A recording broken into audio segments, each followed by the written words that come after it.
What's going on, everybody? Welcome to another Brian Speaks On topic with Brian here, creator of the Brian Speaks On channel on YouTube and on Facebook, and patriarch of Team Awesome.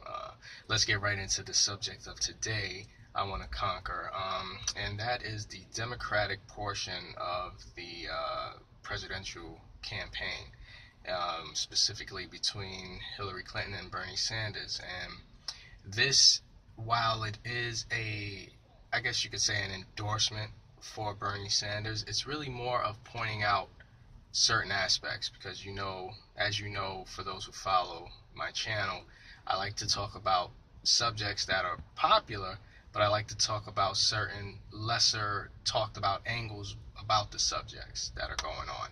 And a lot of people are confused about who they may want to vote for, because there is just a level of mistrust or lack of knowledge for pretty much all the candidates. And I can tell you my reasoning, and this video will explain that.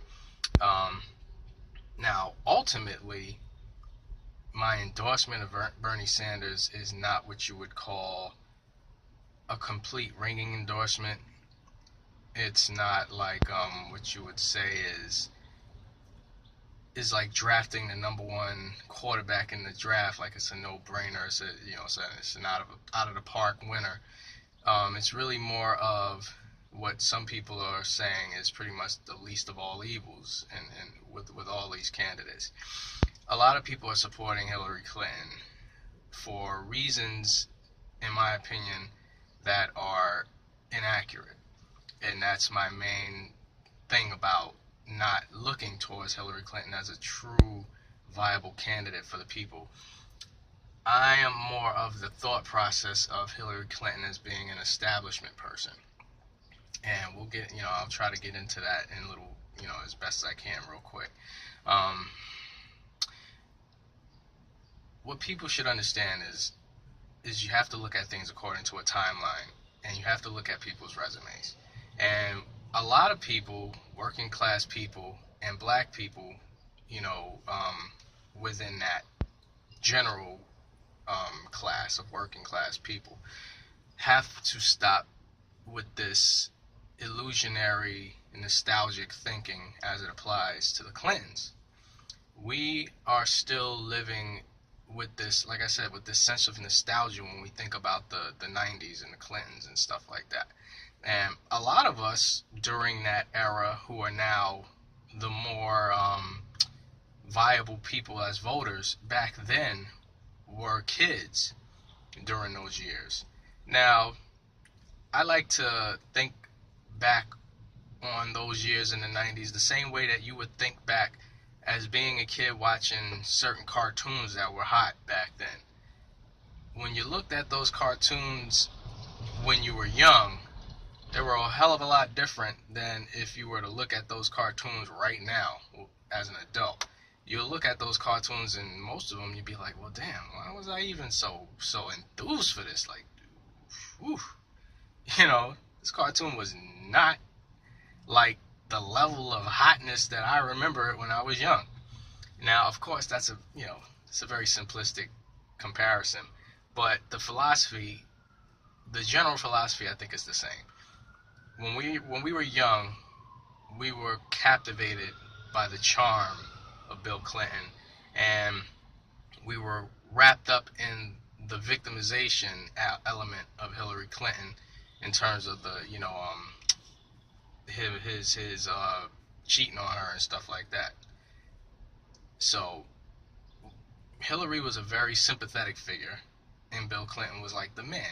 Especially among black people, he was just like, he got the honorary black president moniker and all that. He was in Harlem, at office, and all this great stuff. And of course, that put a lot of makeup over the policies that he endorsed and passed and put forth that systematically helped oppress black people and working class people in general. Like, I don't want to make this into a strictly black thing. It's just that you have to look at it from kind of like a general and then a subcategory element. Is that general working class people is the general element of it. But within that, you have how it more disproportionately affects black people. So if I tend to address black people more specifically, it's because of that. And we have this system where he passed his crime bill, among other things, and that crime bill had a major effect on the just socially in the black community, period, as a culture. It had a great dynamic effect. Now, when you listen to the recent situation with Bill Clinton coming out and speaking out against that, and even the debate that Hillary had last night, you do not hear them speaking towards those bills and the rhetoric of black youth being super predators and stuff like that. You don't hear them speak to the indefensible aspect of those two things. You see them trying to justify it. You see Bill Clinton blaming, gang members who were getting kids served up on crack and all that.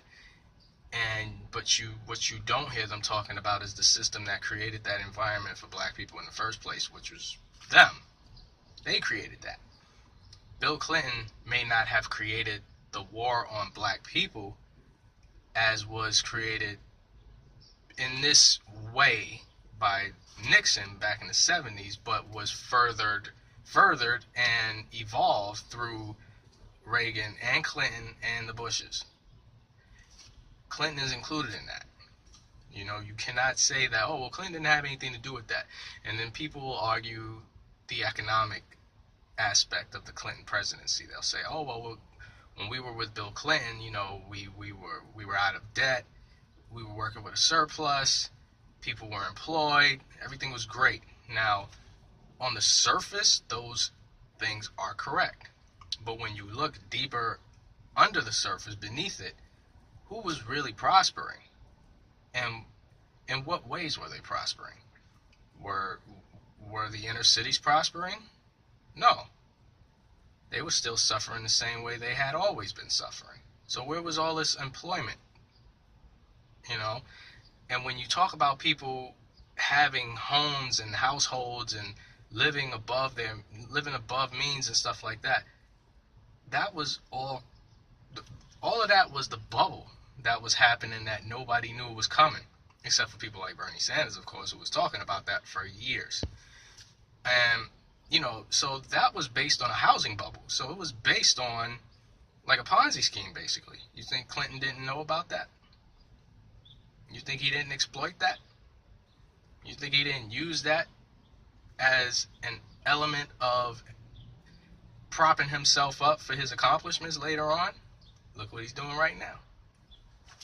So, and look how that worked out for the working class, middle income people of America. So Clinton, like I said, it's not so much that he invented a lot of stuff, except for that crime bill. That was him. And let's get more specific to that crime bill. They want to act like they didn't know what the implications of this, what the blowback and what the results of this crime bill was going to produce, which is BS. Everybody knew what this was going to produce. Any economist or psychologist with any credibility will be the first ones to tell you that what promotes crime foremost than any other element of condition is poverty. Poverty is in direct correlation with high crime. The more people have jobs and aren't poor and struggling, the less crime you have. So, with that being a fact, statistically and supported and validated by people far smarter than you and I in that field, why was there not a bill against poverty? Why was there not a bill passed to create a system of empowering the inner cities economically? Why did it have to be a war on crime? Why couldn't it have been a war on poverty? Because the direct byproduct of fixing socioeconomic conditions of a certain area like that is less crime. But they went on ahead and formatted this crime bill. What did they gain out of that? Well, look at who gained. Certain classes within the structure of classism gained, but who really gained was the prison system. They started being able to have these privately funded prisons, which is big business, especially in a lot of states, which generated a lot of state GDP off the backs of all these people who were being arrested and given these insane sentences for things that weren't justifiable. And at a disproportionate rate, mind you. Because, again, the statistics show that black people who were getting arrested for the same offenses as white people were getting way more diligent and stronger sentences for the same crimes. But that's another topic.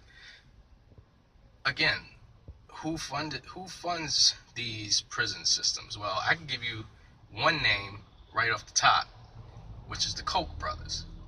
They're one of the major financiers of privatized prisons. They are also one of the prevalent names you hear whenever you hear about, conspiracy theories involving this economy and this government being run by big business and special interest people. Who do you think was supporting and funding certain, campaigns back then? And who benefited the most? That's how the game is played. Now, I say all that to say, coming back to the original thing about the debates, is voting for anybody other than Bernie Sanders is voting for the establishment, is voting for the very people that got this country into this situation with the hopes of them pulling us out of it. What kind of solution is that? You're voting for the very people that created this in the first place, thinking that they're going to get you out of it. Now, again, I say all that to say that voting for Bernie Sanders is not going to be the remedy to all of this, because Bernie Sanders will be a socialist who exists within an oligarchy system. So he will not legislatively get anything accomplished. That is going to be the reality of the situation if he becomes president. Legislatively, he'll get stonewall the same as Obama, if not worse, because he's actually a socialist. Obama was, depending on who you spoke to, was anything. He was everything from right from center Democrat to a Republican in Democrats' clothing. I think Obama was kind of like a hybrid. He was right of center. He was a pragmatic president who endorsed and actually tried to implement a lot of Republican-based bills and legislation. So let's not forget that about Obama neither. For all y'all, everybody that wants to be blind to everything Obama was about. Now, again, going back to Bernie, he's a socialist within an oligarchical system. And when I talk about oligarchy, it's basically government that wants to feed you a certain illusion that you run things as the people. But in actuality, they run things. They pass things that they believe is best for the people instead of passing what the people believe is best for the people. But they want to feed you the illusion that, nah, you guys, you're the people. You control government. Socialism is actually that. And, theoretical socialism, as it should apply, is that. It's the people who run the government. And if the government passes something that, that the people wanted, but it's not working, the people can take that back and say, all right, well, we need to scrap that and try something different. And, but socialism has been brainwashed into a lot of people as being pretty much the same as communism or totalitarianism within government, which is not true. Again, the difference between socialism and communism is that communism is the government running everything according to what they believe the people should have, whereas socialism is government controlled, government overseeing things based on the will of the people. A good example of socialism right now, and it's actually a great example because it's not doing very well. So it shows you the worst case scenario of socialism, which right now is France. If you look at France, socialist country, not doing very well. But what's going on in France right now? People are protesting the government and making them change some of the things that they tried to be slick with and implement that wasn't of the will of the people, which is basically the government is trying to raise the hourly rate of people working from 35 hours a week to like 48 hours a week. And they try to be slick with it and say, not only that, but they want to raise the retirement age like another 10 years. Being that the people are in better control of the government, they have a better method of having those things not happen and having them overturned, those bills eradicated, and taken, and because it's the will of the people.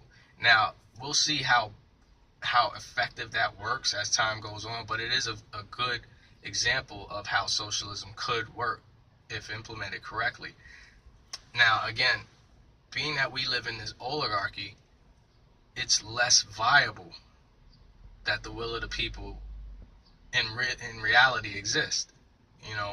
We have to go through way more bureaucracy. And the funny thing is that they're so slick, the way that the system is set up is they'll say, okay, well, if you don't like the policies by these people in Congress, we'll just vote for new people, knowing damn well that all of the candidates all serve the same purpose of the oligarchy. So you can say, okay, well, I don't like that person, I'm gonna go vote for the Democrat instead of the Republican this time. Well, the Democrat isn't really no different. He's coming across with the same policies, but he's speaking a different language, but saying the same thing. Republicans just come flat out when it comes to certain stuff. They'll say, this is what we're about. I'll stab you this way. Whereas Democrats are more, we'll do it while patting you on the back and smiling at you and saying, don't worry, we got you, bro. And jig you that way. So it's two wings of the same bird, as far as I'm concerned, as far as a lot of people are concerned. Now, we as a middle class need to understand that our fight is pretty much all the same. Now again, the only difference is that when you speak of minorities, black people, I don't even want to use that word, minorities. Speaking of black, Latino people, non-whites, basically, we deal with an added layer of oppression than middle class white people. We all suffer from the same general oppression of classism, but non-whites suffer from racism as well within the oppression of classism. Women even worse so, because now you have to add sexism into that. So they suffer from a 3-tiered layer system of oppression. Non-white men suffer from a 2-layered system, and general middle-class white people suffer from just the classism element. But if you eradicate the system of classism, the direct byproduct is the benefit of those other 2 elements as well. Because if you make it according to the will of the people to control government, things will be passed in a unilateral fashion where everybody within a certain class gets to benefit, not just particular people. That's going back to Bernie. I don't think he would get anything done legislatively, but what he would accomplish is exposing the true nature of this government as not being of the people, because he's going to go and represent in the will of the people, because he's a socialist. He's going to try to pass socialist ideals in legislation. Those things won't happen. So what's going to happen is he's going to be able to expose the government for what they truly are, which are pawns of big business special interest lobbies, which is what they've been for a very long time. But they've been selling us the illusion that they are actually here to fight big business and special interests, when actually they are controlled by them. It's a very complicated web, right? Again, I'm not saying voting for Sanders is voting for change, but his ideals and his heart are in the right place about trying to create that. Well, what he will create, hopefully, is a revolutionary mindset among the masses to open enough people's minds to go, you know what? If the rest of the Congress was doing what this man has been trying to do for these 4 years, we would be in a much better position. So what we now understand is that it's not just the presidency that has to change, it's the entire three-tiered system that has to change. The House, the Senate, and the elected president, they all have to be washed out of this current system. So I think that will be the accomplishment of a Bernie Sanders presidency. And that might be a case where you may lose the battle, but you eventually win the war. It gives you a particular sense of hope, because vote for anybody else is not voting for change. It's voting for more of the same. You know, people can try to spin what they want. They're part of the establishment. Bernie Sanders has never been part of the establishment. That's why they can't stand him. He's always been talking about the same thing forever. And again, it won't translate legislatively, but it will translate in a certain kind of philosophical sense. Now, whether that's enough for you to say, you know, that wins me over is, you know, I can dig it if you don't. You know, it's understandable. But voting for Hillary is not going to get you what you want. I'm going to tell you that right now. They'll pass certain stuff and make things look a certain way, the same way Bill made it look back in the 90s.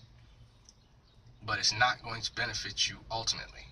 And with that, good luck on the Tuesday primary votes, and we'll see how things shake out.